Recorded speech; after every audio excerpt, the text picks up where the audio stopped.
Presiden Joko Widodo berencana memungut pajak pencemaran lingkungan seiring memburuknya kondisi udara di Jabodetabek.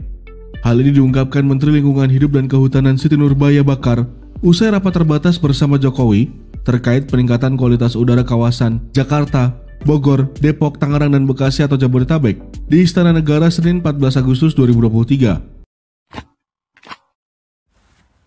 Pajak lingkungan atau green tax adalah salah satu instrumen fiskal dalam upaya perlindungan terhadap lingkungan hidup.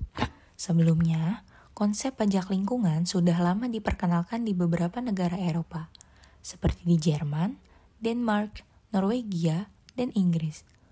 Pajak lingkungan diartikan sebagai sebuah ekspresi dalam kebijakan pencemar membayar. Menurut Hasan dan Puspitasari 2008, prinsip pajak lingkungan yaitu siapapun yang menyebabkan polusi, maka harus membayarnya. Menurut Muhdar 2009, pajak lingkungan memiliki tujuan untuk mendorong perusahaan dan masyarakat dalam mengurangi emisi polusi dan meningkatkan kinerja lingkungan. Dengan pengadaan penerapan pajak lingkungan, maka dana yang didapatkan dari hasil pemungutan pajak tersebut dapat dialokasikan dan digunakan untuk menyelamatkan lingkungan, seperti kegiatan penghijauan, dana untuk rehabilitasi kawasan hutan, serta untuk melakukan konservasi biota dan satwa yang sedang terancam kepunahan. Revolusi industri 1760-1840 memegang peranan penting dalam fenomena pemanasan global. Sejak produksi rumahan beralih menjadi pabrik, efektivitas dan efisiensi juga meningkat secara signifikan. Namun, kemajuan teknologi turut membawa peningkatan besar dalam jumlah konsentrasi gas rumah kaca di atmosfer. Sejak revolusi industri, konsentrasi karbon dioksida telah meningkat hampir 30%. Konsentrasi metana meningkat lebih dari 2 kali lipat, konsentrasi nitrooksida meningkat sekitar 15%.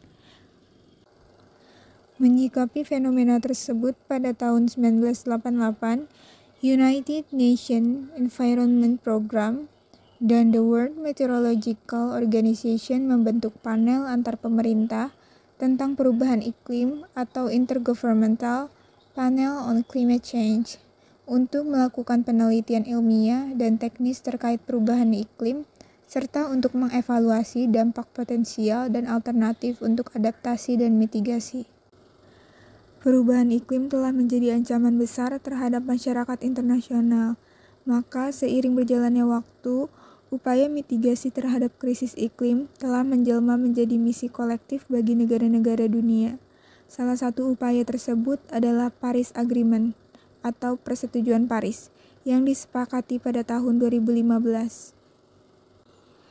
Paris Agreement adalah sebuah traktat internasional yang memiliki tujuan untuk memperkuat respon global terhadap ancaman perubahan iklim dalam konteks pembangunan berkelanjutan dan upaya menghapus kemiskinan. Tujuan tersebut sebagaimana diuraikan dalam artikel 2 Paris Agreement meliputi target untuk menahan laju kenaikan suhu rata-rata global jauh di bawah 2 derajat Celcius di atas tingkat pra-industri dan berupaya untuk membatasi suhu meningkat menjadi 1,5 derajat Celcius di atas tingkat pra-industri. Penerapan pajak lingkungan memberikan berbagai manfaat, di antaranya, yang pertama, sebagai sumber pendapatan baru.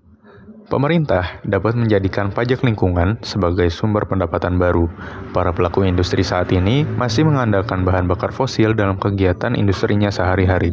Penggunaan bahan bakar fosil menyebabkan produksi polutan seperti karbon tak dapat terhindarkan, sehingga berlaku pajak lingkungan bagi sebagian besar pelaku industri saat ini. Hal tersebut dapat menjadi sumber pendapatan pemerintah dalam jangka panjang. Manfaat kedua, sebagai insentif pengembangan teknologi ramah lingkungan. Pelaku industri yang menerapkan atau menggunakan teknologi ramah lingkungan, yaitu teknologi yang dapat mengurangi kerusakan lingkungan dengan menghasilkan polutan dalam jumlah yang sedikit, tidak dikenai pajak oleh pemerintah. Kebijakan ini mendorong para pelaku industri untuk menggunakan teknologi ramah lingkungan. Namun, untuk mendapatkan manfaat tersebut, pemerintah atau penegak peraturan harus melakukan pengawasan yang ketat untuk menghindari kecurangan oleh pelaku industri. Manfaat ketiga adalah mencegah atau mengurangi biaya sosial atau social cost. Menurut Naylor, tahun 1995, pajak lingkungan merupakan salah satu kebijakan yang dapat mengurangi biaya sosial akibat kegagalan pasar atau market failure. Pajak lingkungan juga dianggap dapat mencegah munculnya biaya sosial akibat kerusakan lingkungan serta mengurangi tingkat biaya sosial. Bagaimana cara kerja pajak lingkungan? Pajak lingkungan menargetkan perusahaan produksi kecuali produksi jasa yang memiliki omset di atas 300 juta per tahun.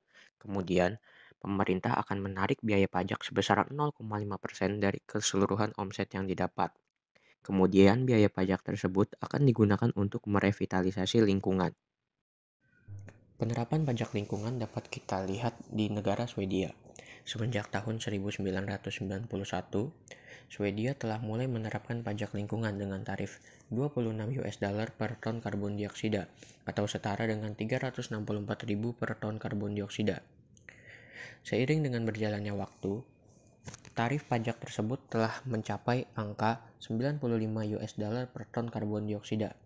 Tingginya tarif pajak lingkungan tersebut memberikan pendapatan yang besar untuk Swedia.